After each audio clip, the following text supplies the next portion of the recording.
Good evening, I'm Carly Caswell. And I'm Talia Cohen. We begin tonight with a special report on lessons from the Holocaust. Survivors live among us in Vermont, and Madeline Kunin is one of them. She was just a young girl when her family fled her Swiss homeland to escape the horrors that would become the Holocaust. The former Vermont governor and U.S. ambassador to Switzerland was just 6.5 years old when she, her mother, and brother boarded a train in Zurich, Switzerland, where she was born to begin their journey to the United States. She recently sat down with reporter Leah Epstein and told her that her mother didn't want to scare her with the reality of Adolf Hitler, and instead made their trip, the second leg on a boat, seem like an adventure. The ship was called the SS Manhattan, and it was wartime, so there was a lot of anxiety. But as a child, I didn't sense it. I'm sure my mother did. Did you understand at all what was going on? Well, I knew we were leaving, Right. and my mother and my brother and me, and because my father had died before we left, so.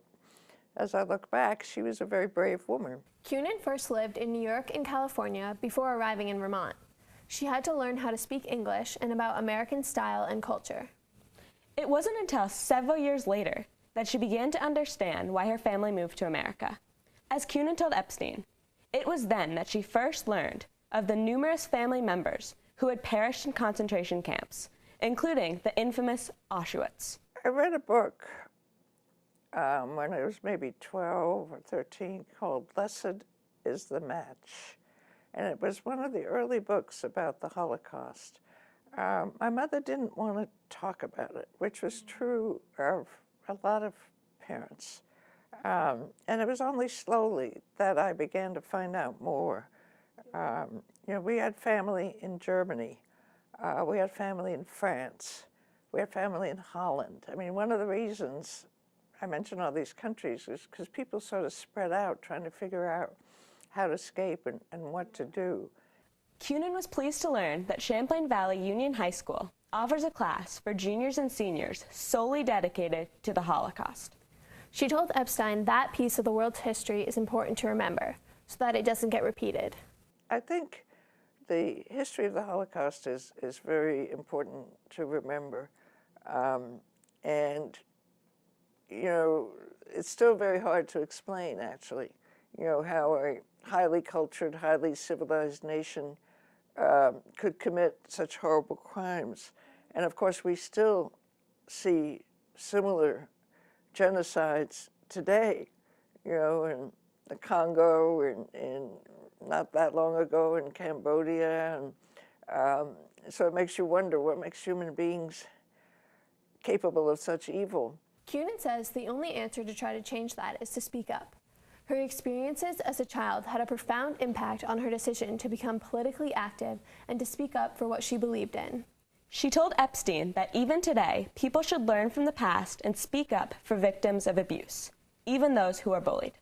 That's sort of where it starts, when you dehumanize somebody, whether it's on account of race or disabilities or religion. And you ostracize them and pick on them, was the old phrase. It's really harmful. I think we have to learn more than anything else that if somebody is different, that doesn't mean you don't respect them. And what happened during the Holocaust, they really dehumanized Jews and said, there's all kinds of propaganda and films and terrible lies and stories. And people believed, well, we can do this because they're not like us. Well, I think we have to understand that if you're a human being on this earth, we have this in common and we have our shared humanity. Powerful words that Kunin wants young people to remember. Just one lesson of the Holocaust. Madeline Kunin was Vermont's first and only female governor and served as both U.S. Deputy of Education and U.S. Ambassador to Switzerland under President Bill Clinton. She has written 3 books and currently lectures on history and women's studies at the University of Vermont. For now, that concludes our special report on lessons of the Holocaust. Thanks for joining us. Good night. Good night.